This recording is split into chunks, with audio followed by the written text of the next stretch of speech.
Welcome to my podcast. Today I will be talking about the worst trades by the New York Islanders in the 21st century. I will be breaking these trades down by GM. GM Mike Milbury. Trading Roberto, Luongo, and Olli Jokinen to the Florida Panthers for Oleg Kvasha and Mark Parrish was one of the worst trades Milbury made. Oleg Kvasha didn't live up to the high expectations Milbury had for him. Mark Parrish became a fan favorite with the Islanders, but he was nothing more than a second-line winger. Olli Jokinen had many great seasons with the Panthers and was named captain for the team for a couple seasons. Roberto Luongo was a top 5 goalie in the NHL for the past decade. Trading Zdeno, Chara, Bill Muckalt, and the 2001 first-round pick Jason Spezza to the Ottawa Senators for Alexei Yashin was another horrible trade. Had a couple good years with the New York Islanders, but then he signed that horrible contract and wasn't the same player afterwards. Zdeno Chara was a late bloomer and eventually developed into a top pair defenseman for both the Ottawa Senators and Boston Bruins. Jason Spezza was the number 1 center for the Ottawa Senators for many years. Trading Chris Osgood and a 2003 third-round pick, Kostantin Barulin, to the St. Louis Blues for Justin Papineau and a 2003 second-round pick, Jeremy Colliton, wasn't a good trade at all.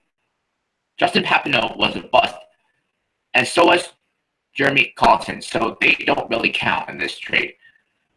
But Chris Osgood returned to Detroit after 1 year with the Blues and revamped his career. GM Neil Smith. Trading a third-round pick in 2006, Brad Marchand, to the Boston Bruins for a fourth-round pick in 2006, James Delory, and a fifth-round pick in 2006, Shane Sims, wasn't a good move in hindsight.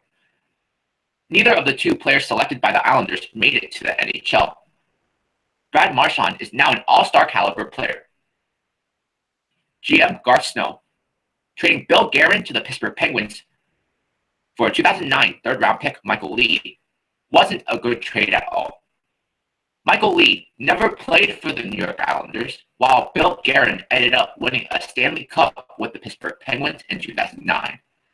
Trading the 16th pick in the 2009 draft, Nick Leddy, and the third-round pick in 2009, Hackett, and the 7th-round pick in 2009, Erik Haula, to the Minnesota Wild for the 12th pick in the 2009 draft. Calvin DeHaan was a horrible trade. Calvin DeHaan, 6th defenseman for the New York Islanders, but he is nothing special. Nick Leddy is now a top pair defenseman in the NHL, although he is playing for the Islanders now. Matt Hackett was traded in a deal for Jason Pominville and Erik Haula. Is a third-line center right now for the Minnesota Wild.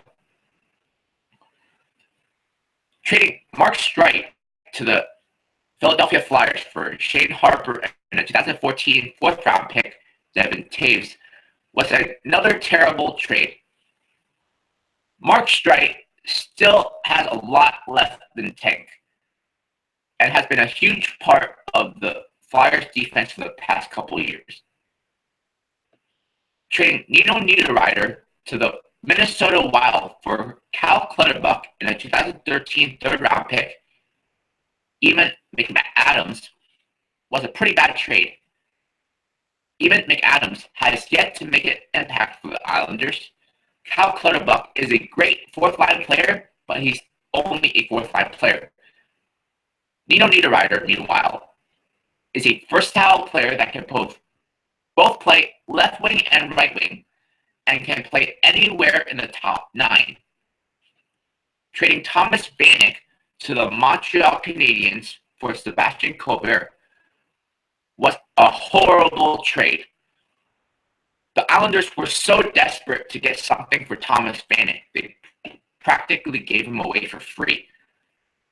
Sebastian Colbert has yet to make an impact for the New York Islanders. So those are the worst trades by the New York Islanders in the 21st century.